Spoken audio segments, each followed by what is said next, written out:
Going on to say that the tenant cannot charge you for labor.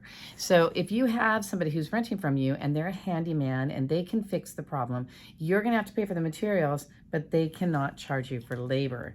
So going on, we're still at the bottom of page 179, trying to get to 180. It goes on to regarding bed bugs. Ouch. It says the law requires landlords to provide copies of pest control reports to current or new tenants whose units have been inspected and other tenants if infestation in a common area is confirmed.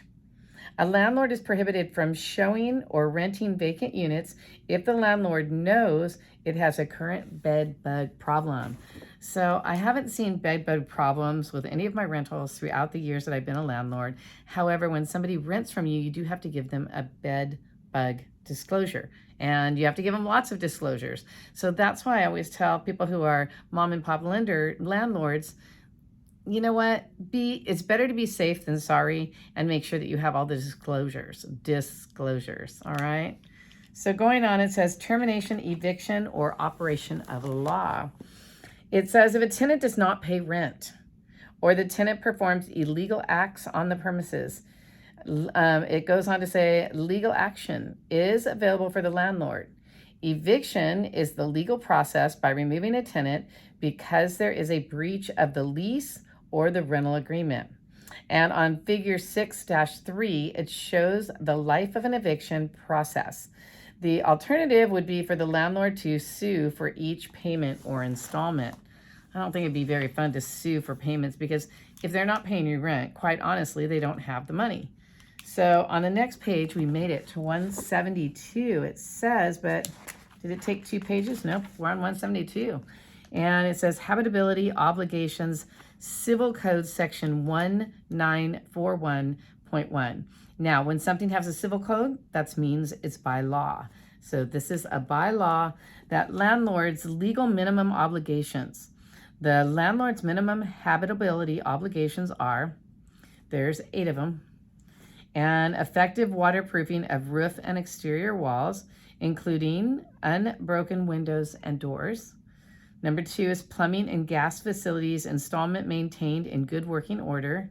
3 is water supply, capable of hot and cold running water, fixtures and connections, a sewer disposal system. Number 4, heating facilities maintained in good working order. 5, electrical lighting maintained in good working order. Building and ground kept clean and sanitary, free from any accumulations of debris, filth, rubbish, garbage, or rodents. Now, of course, if the tenant's the one causing that, that's not the landlord's problem. And then we have an adequate number of rubbish receptacles, and floor and stairways and railings maintained in good repair. That's super important, because if somebody falls down the stairs, you're going to have a problem. If a property is declared untenable, you can't have a tenant in it, for 35 days, the landlord can be fined up to $5,000 if he or she attempts to collect the rent, issue a 3-day notice to pay rent or quit, or a notice to increase rent. Tenants' legal obligations. So tenants have legal obligations just like the landlord does, and they have to take care of the premises. And this is where one of the properties I just had somebody move out of, you know, they said they took care of it. They said they wanted their full deposit back. We went ahead and they, first of all, they told us the deposit was more than it was. And my brother's the one who took the money, but the check showed that it wasn't that much money. So first, you know, my mom is an elderly person. She's one of those mom and pop landlords. And it's very possible that they thought they could tell her it was $5,500 when it was only $5,000. Then when I went into the backyard, the pool was completely green.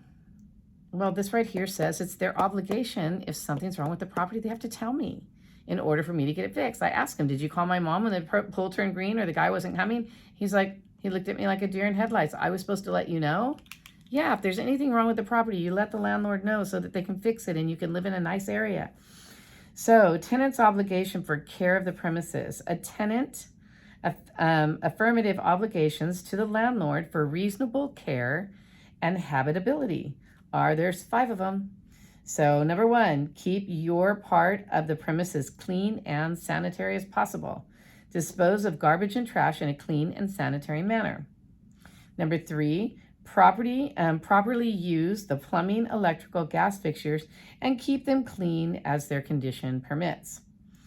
Not permit any persons on the premises to willfully destroy, deface, damage, impair, or remove any part of the structure, facility, or equipment. And the last one, occupy the premises for sleeping, cooking, dining, and other purposes for which they were designed and intended for. At the bottom of that, it has a little tiny chart that says life of an eviction. I'm going to try to show it to you because maybe you can take a picture of it, but here it is, the life of an eviction. And then I'm going to just read it real quick for you.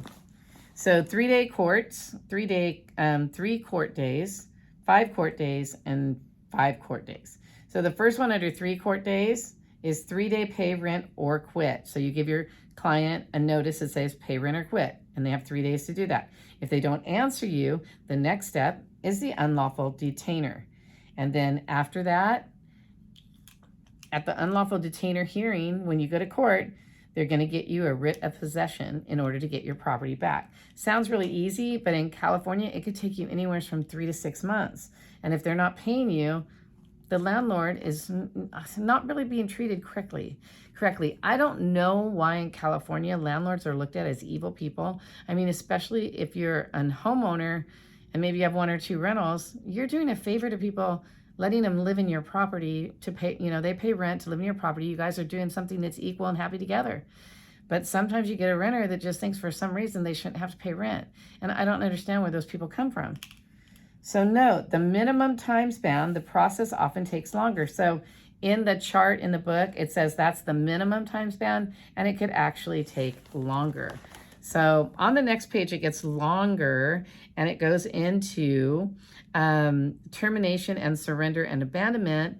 So I'm going to read through this, get it some highlights, and then we'll come back when I'm in the airport tomorrow. I'm going to read through everything and get you another class. So we're going to get through this book to make sure that you get through principles in an easy way.